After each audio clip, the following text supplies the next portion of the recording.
ನಿಮ್ಮ ಹಳೆ ಒಡವೆನ ಅಧಿಕ ಬೆಲೆಗೆ ಮಾರಬೇಕೆ? ಅಟಿಕಾಗೆ ಕಾಲ್ ಮಾಡಿ 8880 ಅಟಿಕಾ ಗೋಲ್ಡ್ ಕಂಪನಿ. ಕೇರಳದ ವಯನಾಡಿನಲ್ಲಿ ಮತ್ತೆ ಪ್ರಕೃತಿ ವಿಕೋಪ ಸಂಭವಿಸಿದೆ. ಬೆಪ್ಪಾಡಿ ಬಳಿಯ ಕಲ್ಲಾಡಿಯ ಮೀನಾಕ್ಷಿ ಸೇತುವೆ ಹತ್ತಿರ ಭಾರಿ ಭೂಕುಸಿತ ಉಂಟಾಗಿದ್ದು 5 ಜನ ಸಾವನ್ನಪ್ಪಿದ್ದಾರೆ. ಹಾಗಾದ್ರೆ ಪದೇ ಪದೇ ವಯನಾಡನ್ನೇ ಪ್ರಕೃತಿ ಟಾರ್ಗೆಟ್ ಮಾಡ್ತಿರೋದಾದ್ರೂ ಯಾತಕ್ಕಾಗಿ? ಈ ದುರಂತಕ್ಕೆ ಕಾರಣ ಏನು ಅನ್ನೋದ್ರ ಕಂಪ್ಲೀಟ್ ರಿಪೋರ್ಟ್ ಇಲ್ಲಿದೆ ನೋಡಿ. ಕೆಲವೇ ಸೆಕೆಂಡುಗಳ ಭೂಕುಸಿತ, ಮತ್ತೆ ಉರುಳಿದ ಹೆಣಗಳ ರಾಶಿ. ಕೇರಳದ ವಯನಾಡಿನ ದುರಂತಕ್ಕೆ ಮಣ್ಣಲ್ಲಿ ಮಣ್ಣಾದ 5.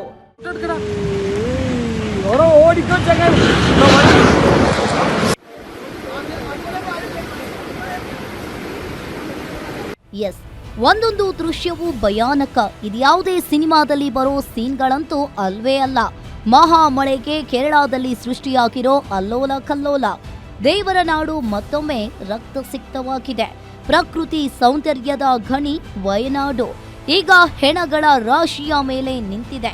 ಕಳೆದ ವರ್ಷವಷ್ಟೇ ಇಡೀ ಊರನ್ನೇ ನುಂಗಿ ನೀರು ಕುಡಿದಿದ್ದ ಭೀಕರ ಭೂಕುಸಿತದ ಗಾಯ ಮಾಸುವ ಮುನ್ನವೇ ಮತ್ತೊಂದು ಜವರಾಯನ ಅಟ್ಟಹಾಸ ಶುರುವಾಗಿದೆ.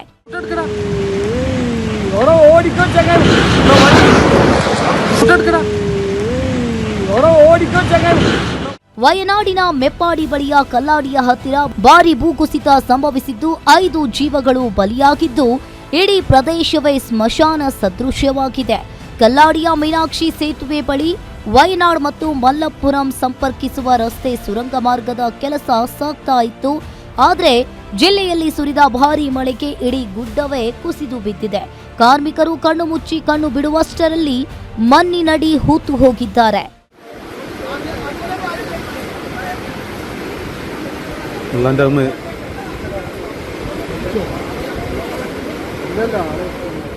ಸುರಂಗ ಮಾರ್ಗದ ಕೆಲಸದಲ್ಲಿ ನಿರತರಾಗಿದ್ದ ಕಾರ್ಮಿಕರ ಬದುಕು ಈಗ ಕತ್ತಲ ಕೋಣೆಯಾಗಿದೆ.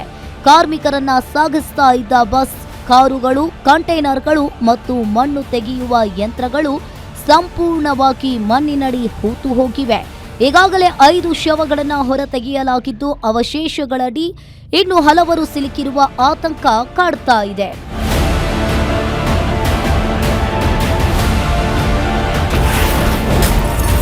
ಪ್ರತಿ ವರ್ಷವೂ ಬೀಳುತ್ತಲೇ ಇವೆ ಹೆಣಗಳ ರಾಶಿ. ಪ್ರಕೃತಿಯ ವಿಕೋಪವೋ ವ್ಯವಸ್ಥೆಯ ನಿರ್ಲಕ್ಷ್ಯವೋ?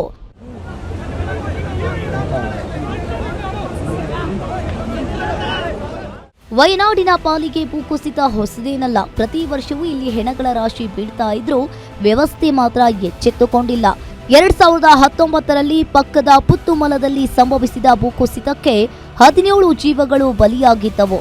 ಇನ್ನು 2024ರಲ್ಲಂತೂ ಚೂರಲ್ಮಲೈ ಮತ್ತು ಮುಂಡಕ್ಕೇನಲ್ಲಿ ಇಡೀ ಪಟ್ಟಣವೇ ಧ್ವಂಸವಾಗಿ ಕರ್ನಾಟಕದವರು ಸೇರಿದಂತೆ ಬರೋಬ್ಬರಿ 298 ಅಮಾಯಕರು ಪ್ರಾಣವನ್ನ ಕಳೆದುಕೊಂಡಿದ್ರು. ದೇವರ ನಾಡಿನಲ್ಲಿ ಪದೇ ಪದೇ ಇಂತಹ ಮಹಾ ದುರಂತಗಳು ಸಂಭವಿಸ್ತಾ ಇದ್ರು. ಸೂಕ್ಷ್ಮ ಪ್ರದೇಶಗಳಲ್ಲಿ ಇಂತಹ ಭಾರಿ ಸುರಂಗ ಮಾರ್ಗದ ಯೋಜನೆಗಳನ್ನ ಕೈಗೆತ್ತಿಕೊಳ್ತಾ ಇರುವುದು ಯಾರ ಹಿತಕ್ಕಾಗಿ? ಇದು ಪ್ರಕೃತಿಯ ವಿಕೋಪವೋ ಅಥವಾ ಅಲ್ಲಿನ ವ್ಯವಸ್ಥೆಯ ನಿರ್ಲಕ್ಷ್ಯವೋ ಎಂಬ ಪ್ರಶ್ನೆ ಮೂಡಿದೆ.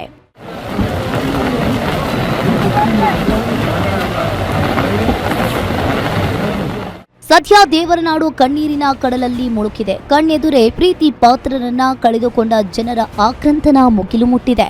ಸದ್ಯ ಗಾಯಾಳುಗಳ ಚಿಕಿತ್ಸೆಗಾಗಿ ಆರೋಗ್ಯ ಇಲಾಖೆ ಅಲರ್ಟ್ ಆಗಿದೆ. ಆದರೆ ಮಣ್ಣಿನಡಿಯಲ್ಲಿರುವ ಕೊನೆಯ ಜೀವ ಉಸಿರಾಡುತ್ತಿರುವಾಗಲೇ ಅವರನ್ನು ರಕ್ಷಿಸಬೇಕಾದ ಅನಿವಾರ್ಯತೆ ಈಗ ರಕ್ಷಣಾ ಪಡೆಗಳ ಮುಂದಿದೆ. ಇನ್ನಾದರೂ ಸರ್ಕಾರಗಳು ಇಂತಹ ಸೂಕ್ಷ್ಮ ಪರಿಸರ ವಲಯಗಳಲ್ಲಿ ಬೃಹತ್ ಯೋಜನೆಗಳ ಹೆಸರಲ್ಲಿ ಪ್ರಕೃತಿಯ ಜೊತೆ ಚೆಲ್ಲಾಟ ಆಡುವುದನ್ನು ನಿಲ್ಲಿಸಬೇಕಿದೆ. News desk, guarantee news.